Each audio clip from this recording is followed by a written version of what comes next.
Atas nama Bapa dan Putra dan Roh Kudus. Amin.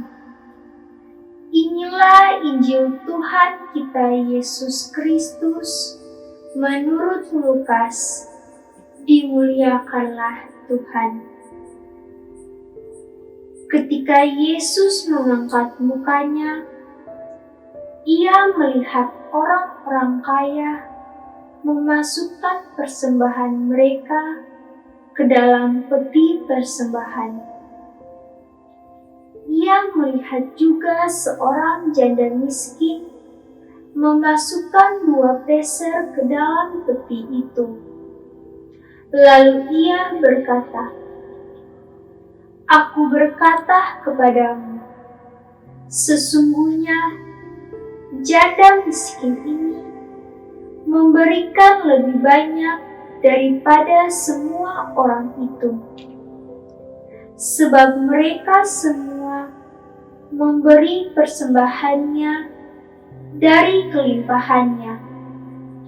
Akan tetapi, janda ini memberi dari kekurangannya. Bahkan ia memberi seluruh nafkahnya." Demikianlah Injil Tuhan.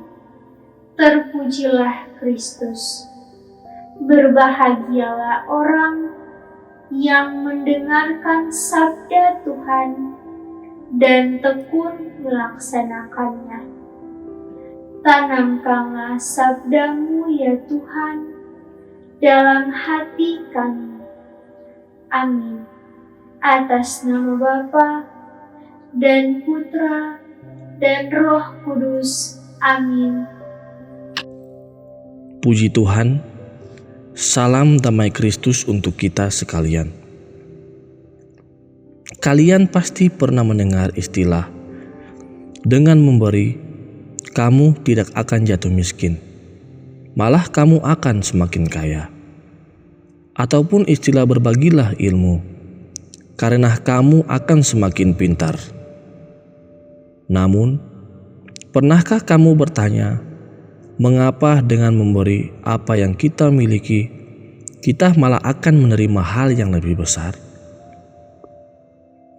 Dalam hal memberi, setidaknya ada 2 tantangan besar yang biasanya melatar belakangi, yakni rasa pamrih atau keinginan untuk dipuji dan keinginan untuk dipilih, dan rasa khawatir akan kekurangan.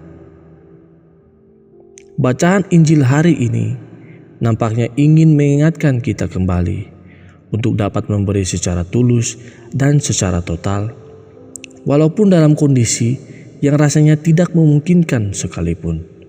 Contohnya, sama seperti janda miskin dalam cerita tersebut. Memberi tidak hanya tentang uang. Kita bisa memulai memberi dari hal-hal sederhana yang kita miliki, seperti waktu, perhatian dan kasih sayang, ilmu maupun tenaga kita. Ketika kita memberi, kita tidak semata-mata melayani pribadi lain, namun Tuhanlah yang sebenarnya sedang kita layani. Dan ketika kita memberi dengan tulus dan total, niscaya kita akan menerima curahan berkat Tuhan yang lebih berlimpah. Marilah kita belajar memberi dengan tulus dan total sebagai ungkapan terima kasih kita padanya atas rahmat yang telah Tuhan berikan setiap saat. Janganlah menahan kebaikan dalam dirimu. Serahkan segala kekhawatiranmu padanya, sebab ialah yang memelihara engkau sepanjang waktu. Amin. Tuhan Yesus dan Bunda Maria memberkati. Salam damai Kristus.